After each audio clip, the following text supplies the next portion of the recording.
Well, there is no greater vote of confidence in what I do than an order from a returning customer.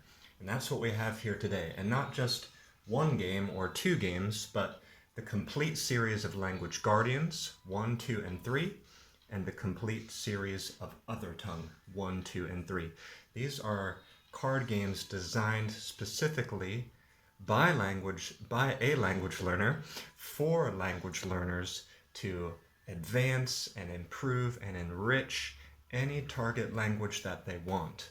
So in today's video, I want to show you some of the games, tell you a little bit about what they can do for your language learning, and if you have any questions or comments, you can let me know down below. These games today are going to Australia. I've now shipped hundreds of games to about 22 countries, so you can order with confidence. I take great care in packing and shipping every order. And if you're not quite sure if these games are right for you at this moment, you can try our downloadable print and play games. Those you can download, print out, cut out, and start playing with right away. Those are available for the Language Guardian series, which is my most popular and best-selling series. Now let's get into it. Let's get into this. What's the difference between these? Language Guardians is a bit more simple, and it's better for casual gamers and for beginning language learners. That is a game that can bring everyone to the table. Everyone will have something to learn there. Everyone will have something to be challenged by. And, well, the card games here have different topics, and they also have a different theme in the artwork. But they all play the same way, and that is similar to the game Uno, or Crazy Eights, if you know that game. Now let me show you what a few of the Language Guardians 1 cards look like. Here they are here. You will talk about topics such as colors, people, weather, greetings and farewells, animals, places, and so on. Each of these cards will tell you something that you can talk about, and that's why I say you can use it for any target language that you're after.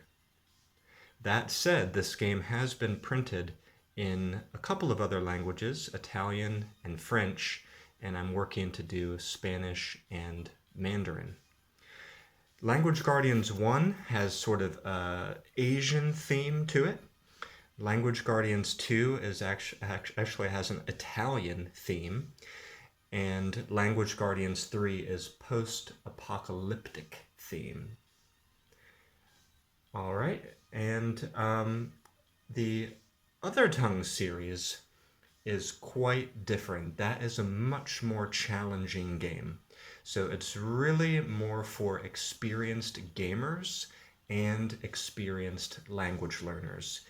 It is not easy, I'm telling you, because I've designed it to stretch my understanding of languages and linguistics to take myself further. So I built in a lot of categories and topics that at the time I knew nothing about.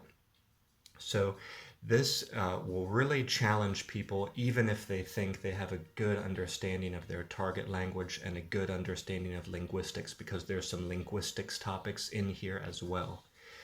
This game plays, well, it's hard to compare it to any game that I know of, but the complexity level is similar to maybe Magic the Gathering, if you know that game, but it plays differently. It doesn't play in the same way.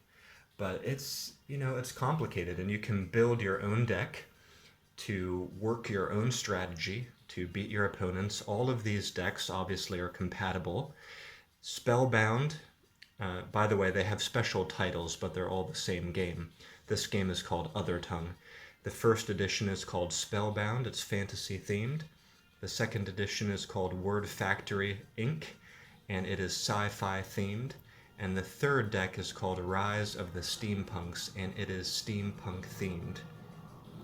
There's videos, by the way, for how all of these games work here on this channel. There's a playlist for every game, and there's videos that show these games being played live, as well as explanation videos or tutorial videos.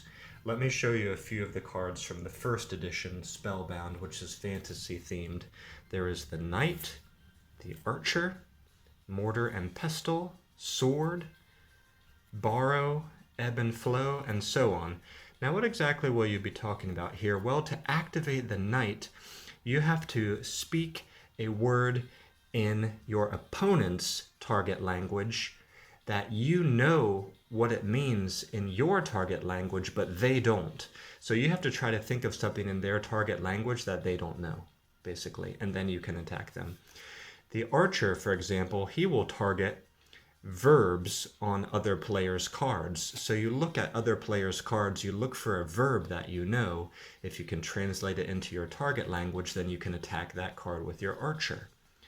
So basically, to activate the cards, you're going to have to say special things in your target language in order to fight. By the way, how to win? In Othertongue, basically the person who gets the highest amount of points wins. You get 1 point for every card that you have. So by destroying the other player's cards, they lose points. And then the Language Guardians game, you win that game by being the first player to get rid of all the cards from your hand and basically put down all your cards. Okay, now let me get into packing this up and tell you a little bit about how I do that. So I ship these professionally printed decks for free to any location worldwide.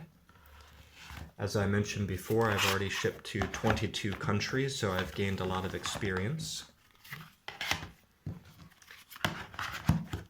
And I'm going to put those games in here like this.